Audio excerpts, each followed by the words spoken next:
나솔을 보면 한 명 정도는 빌런에 걸려 된통 고생하다 나솔촌을 나가게 되는데요. 평소에 적절한 이성을 만나지 못해 나솔에 나온 만큼 괜찮은 이성을 만나 커플이 돼서 나가는 걸 다들 꿈꾸고 올 겁니다. 커플이 되지 못한 것도 아쉬운데 얼굴이 팔릴 것을 각오하고 5박 6일이란 해외여행도 갈 수 있는 시간을 휴가 내서 빌런한테 시달리다 간다면 나피디가 제대로 원망스러울 텐데요. 나솔 출연자가 화제가 되어 시청률이 오르면 출연료도 몇 배로 챙겨준다는데 5박 6일 동안 고통받은 출연자는 출연료라도 보상받을 수 있는 걸까요? 1대1 데이트에도 협찬 음식을 들이밀 만큼 짜디짠 솔로촌에서 그럴 리는 없을 것 같습니다. 현재 방송되고 있는 23기에서도 옥수님의 눈물 영상을 보며 많은 분들이 맘 아파하고 있는데요. 옥수님이 이러려고 광수님의 공감 요정 역할을 한 건 아닐 텐데 말입니다. 23기 광수님의 활약으로 이전 기수 빌런 광수들도 재소환되고 있는데요. 그래서 이분들의 공통점을 살펴본다면 이후 나솔 출연자들이 그런 끼가 보이는 사람을 조심할 수 있을 테고 현실에서도 탐지기 역할을 할 수 있지 않을까 싶어서 이번 영상을 준비했습니다. 12기, 18기, 23기 3명의 광수님을 통해 빌런의 특징을 살펴보고 여러분 주위에 이러한 끼가 있는 사람을 미리 걸러내시기 바랍니다. 방송에 나온 세 분은 이미 거울 치료를 통해 상당 부분 개선되셨을 테니 사례로만 봐주시길 바랍니다. 세 분 광수님의 공통점 시작합니다. 첫째, 프로필은 그럴듯하다. 학력이나 직업 같은 프로필은 일반인보다 훌륭합니다. 12기 광수님은 포항공대 수학과를 졸업해 현재 변리사로 활동 중인데요. 변리사는 1년에 200명 정도밖에 안 뽑는 어려운 시험입니다. 초봉이 5, 6천만 원 정도 되고 연차와 실력이 쌓이면 억대 연봉은 받는다고 하는데요. 변호사의 평균 연봉이 메이저 로펌이 1억 5천만 원, 대형이 1억 2천만 원, 중소가 5, 6천만 원 정도 되니까 비교해서 꿀리지 않는 것 같습니다. 선출 인원이 매년 1,500명 정도 되는 변호사와 비교해 그 수가 작다 보니 최저연봉에선 오히려 더 높은 수준에서 받쳐주는 괜찮은 전문직이라 할 수 있겠네요. 18기 광수님은 고려대를 졸업해 롯데 계열 금융사 과장으로 재직 중입니다. 스카이를 졸업해 대기업에 근무하는 거 많은 분들이 바라는 일이잖아요. 23기 광수님 포항공대를 졸업해 프랑스에 본사가 있는 화학회사의 한국지사에서 근무 중입니다. 학교나 직업 조건만 놓고 보면 이분들이 왜 낯소란에서 빌런이 되었는지 이해하기 어렵지요. 그런 만큼 말은 안 해도 본인들의 프라이드가 대단할 것으로 보이는데요. 학창시절 공부도 열심히 하고 자격이나 취업 준비도 최선을 다했으니 지금과 같은 조건을 갖췄을 거고요. 열심히 살아온 분들인 만큼 기본적으로 성실한 생활 태도를 가졌을 것으로 보입니다. 한데 이분들의 특징은 연애도 공부처럼 열심히 하면 된다고 생각하는 것 같아요. 연애는 공부하고 특성이 완전히 다르잖아요. 다른 분야란 말이에요. 나뿐 아니라 상대방, 쌍방이 하는 게 연애인 만큼 나만 열심히 한다고 되는 게 아니에요. 상대방 입장에서 생각하고 행동해야 여자의 마음을 조금이라도 얻을 수 있는데 그래서 기다릴 수 있는 여유를 가져야 하는데 이분들이 이걸 갖추지 못했어요. 솔로지옥에 나온 덱스를 보면 고졸에 가진 재산도 없었지만 서두르지 않고 존나 여유 있거든요. 가방도 여자가 직접 든다고 하자 그럼 그러세요? 할 정도로 안달복달 나서지 않고 여자가 마음을 열 때까지 기다린단 말이에요. 광수 세 분, 본인 프라이드는 강하지 상대를 맞춰줄 여유는 없지 열심히 마음을 표현하는데 거절로 돌아오면 자존심에 상처 입었다는 생각에 흑화된 모습을 보여주는데요. 거절을 잘 받아들이질 못하더라고요. 그래서 세 분 모두 스릴러를 능가하는 무서운 장면들을 보유하신 분들이 아닙니까? 남자들은 까일 땐 까이더라도 워낙 대시를 많이 하다 보니 거절은 어느 정도는 디폴트입니다.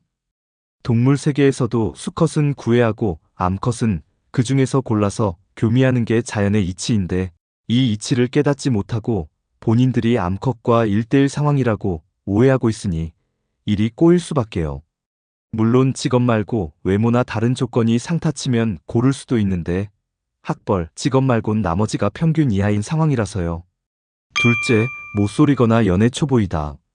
시간이라는 한정된 자원을 공부에 몰빵하신 분들입니다.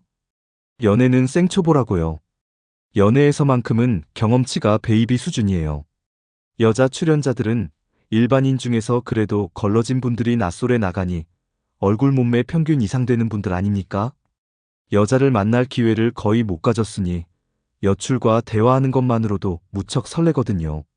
세 분도 자기 나이에 맞는 첫사랑을 하고 몇 번의 연애를 하며 경험을 쌓고 이성을 보는 눈을 키우고 대하는 방식을 터득해 나가야 했는데요.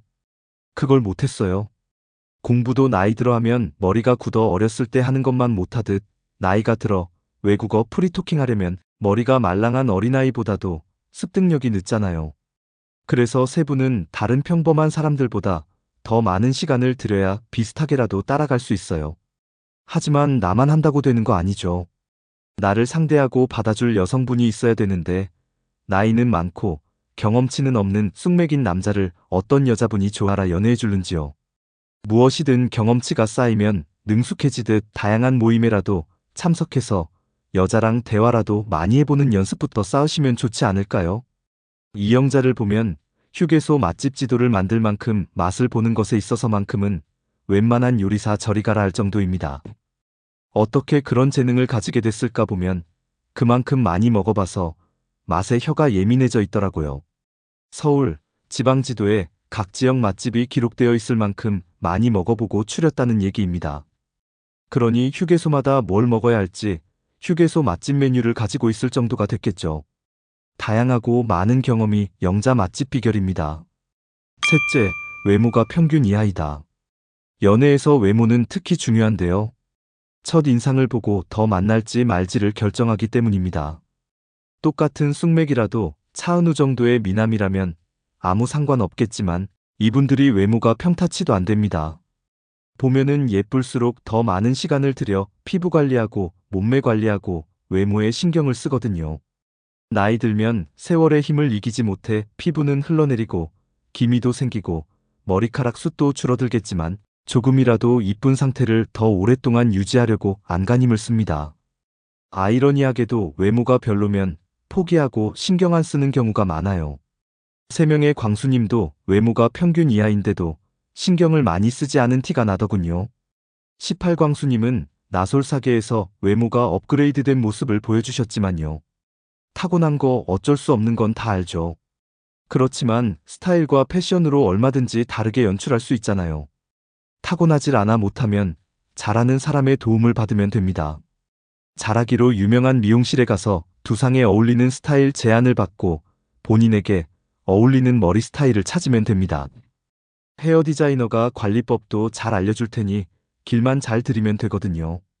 슈스케 출신의 홍대광님을 볼까요? 슈스케 출연 당시만 해도 세 분 광수님하고 차이 많이 안 나잖아요. 관리받은 이후의 모습을 볼까요? 어때요? 훈남이 되셨는데요. 물론 헤어스타일만 바꾼 건 아니죠. 남친 스타일로 패션 스타일도 바뀌었고요. 안경도 벗고 렌즈를 하셨네요. 다이어트해서 살도 빼고 보톡스도 맞았는데요. 슈링크라고 시술은 10분도 안 걸리고 20kg쯤은 다이어트한 얼굴이 됩니다. 사각턱이신 분은 보톡스 한 방이면 턱이 얄쌍해지고요. 이런 거 다 하는데 20만 원이면 6개월 유지도 된다네요. 성형수술 없이 시술로 이 정도 훈남이 된다면 시술 그까짓 거 왜 못하나요? 외모도 무기가 될 수 있는데 굳이 제외하고 포기할 이유가 뭐가 있어요? 실제 낯솔 막방날 라이브 보면 외모가 많이 바뀌셔서 출연하는 분들이 많습니다. 19기 광수님 보세요. 도수 높은 안경을 벗고 옅은 메이크업에 흰 셔츠를 입었을 뿐인데도 딴 사람이 됐잖아요. 예쁘고 잘생기면 세상 살기 편하다고 하잖아요. 사람들이 친절해지거든요. 그럼 내 마음도 부드러워지고 자연스레 자존감도 올라가고요. 굳이 나만 독야청청 신체발부 수지부모하면서 부모님이 물려주신 대로 살련다. 이건 어리석은 일이잖아요.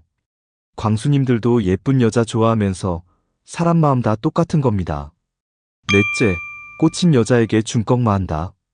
12기 광수님은 옥수님에게, 18기 광수님은 영자님, 23기 광수님은 옥수님에게 열심히 다가갑니다. 죄송하지만 여자분들은 광수님 외모에서 광탈했기 때문에 호감이 많지는 않아 보였는데요. 그럼에도 기회는 주더라고요. 학벌, 직업 조건이 좋으시니까요.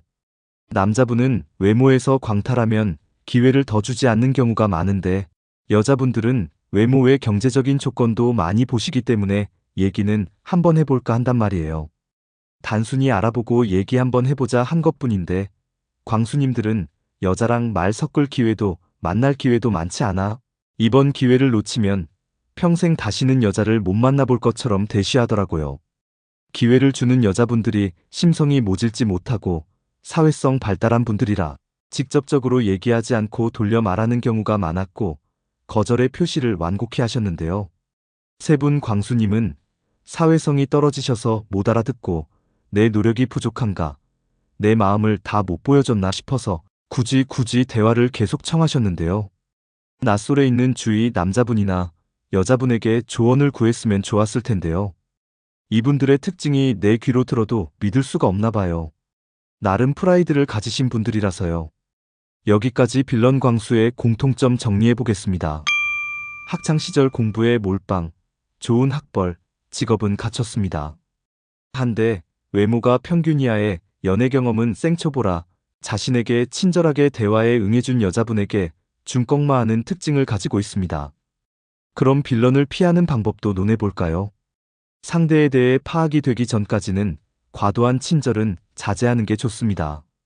짜장을 먹지 않기 위해서, 어장 관리를 위해서, 성격이 착해서 등 이유는 있겠지만 관심 표현은 얘기를 해보고 이유가 있을 때 그때 해도 늦지 않아요. 첫 데이트를 해보면 파악이 되거든요. 그때 사회성 떨어지는 분한텐 돌려 말하지 않고 직접적으로 분명하게 표현하는 게 좋아요. 못 알아듣거나 그런 척할 거란 말이에요. 계속 노력해보고 싶어 할 거란 말이죠. 그럴 땐 한 번 더 표현해서 선을 긋는 게 필요합니다. 어차피 친구 만나려고 낯설 간 거 아니고 결혼할 만한 이성 찾으러 나간 거 아닙니까? 방송 이미지 생각해서 얘기를 제대로 못하는 경우가 많은데요. 웃으면서 돌리지 않고 분명하게 말하는 게 좋아요. 다른 분을 알아보고 싶고 님한테는 조금의 관심도 없다고요. 빌런한테 고생한 여자분들 보면 빌런이 느끼기엔 여지가 있다고 느끼게 말하거든요. 꼭 마지막 전날에 가서야 여성분들이 울면서 그만하라고 얘기하는 경우가 많습니다. 처음엔 웃으며 거절이 가능하지만 시간이 지나면 울고불고 난리를 쳐야 알아듣습니다. 가능성이 없는 남출에겐 여지를 주지 않는 게 좋겠죠. 그 사람을 위해서도 나를 위해서도 더 이상 빌런에게 고통받는 여출이 없기를 바라면서 지금까지 영상 봐주셔서 감사합니다. 제 의견에 동의하신다면 좋아요, 구독 부탁드립니다.